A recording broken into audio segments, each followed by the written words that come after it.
Hello everyone, আজকে তোমাদের সকলকেই নীলষষ্ঠীর অনেক অনেক শুভেচ্ছা জানিয়ে ব্লগ শুরু করলাম। তো প্রথমেই গঙ্গায় স্নান করতে চলে গেছি প্রত্যেক বছরের ন্যায়। প্রত্যেক বছরই নীলষষ্ঠী উপোস করে থাকি শ্বশুরবাড়ি আসার পর থেকে। বাবার বাড়িতে কোনোদিনই করিনি, আর এই ষষ্ঠীটা নিয়েও আমাদের। আর শ্বশুরবাড়িতে আসার পর থেকেই নীলষষ্ঠী করি শাশুড়ি মায়ের সঙ্গে। তো শাশুড়ি মা, আমি আর মেয়ে গঙ্গা স্নান করতে চলে গেছি। তো শিবলিঙ্গে জল ঢালবো, গঙ্গার ধারেই দুটো শিবলিঙ্গ আছে। তো প্রথম থেকেই আমি ওখানেই জল ঢেলে আসছি। আর পাড়ার একটা শিবলিঙ্গ তৈরি করেছে, সেখানে পরবর্তী ক্ষেত্রে জল ঢালতাম। তো এটা তো আমি শ্বশুরবাড়িতে এসেই উপোসটা ধরেছি।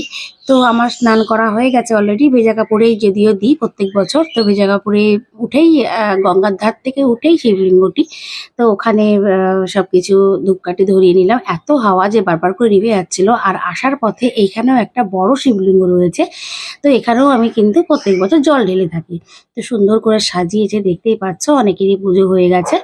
তো আমরা এখানে জল ঢেলে, আমি আর শাশুড়ি মা প্রত্যেক বছরই জল ঢালি। তো জল ঢেলে বাড়িতে গিয়ে পুজো করব, আর পাড়ার যে একটা শিবলিঙ্গ আছে সেখানেও যাব। তো এখানে যথারীতি শিবের মাথায় জল ঢেলে ধূপকাঠি দেখিয়ে ফুল দিয়ে আমরা বাড়ি যাব। বাড়ি থেকে গঙ্গা অনেকটাই দূরে, তো মোটামুটি 10 মিনিট তো লাগেই পায়ে হেঁটে। তো দেখতে পাচ্ছ বন্ধুরা, আমার গঙ্গাটাও দেখালাম তোমাদেরকে যে আমার বাড়ির কাছেই গঙ্গা।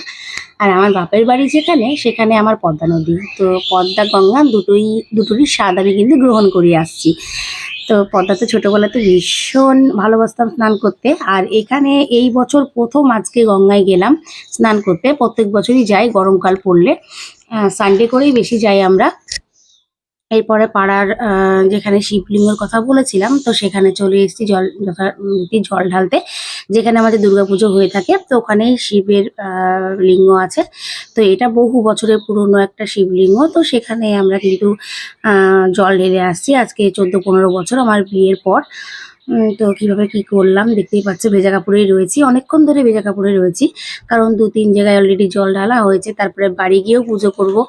তো এখানে তো আমার মোটামুটি কমপ্লিট। এবার বাড়ি চলে এসেছি। বাড়ির শিবলিঙ্গে আহ একটুখানি ভালো করে পরিষ্কার করে নিলাম, তারপরে জল ঢেলে ভালো করে পুজো করে নিলাম। এরপরে মা পুজো করবে, আমি কিছুটা পুজো করে নিয়েছি, তারপরে মা শুরু করবে পুজো।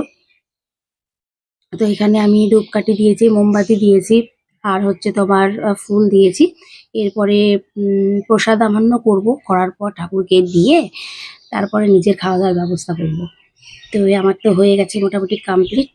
এবার আমি ফল প্রসাদ একটু নিয়ে নিয়েছি। আর এদিকে দুপুরের খাবার ছিল পরোটা, তো তরকারি, সুজি, মিষ্টি, দই, এইগুলো সব ছিল। আর তোমরা কে কেমন ভাবে করো অবশ্যই কিন্তু কমেন্টে জানিও। কেমন, টাটা।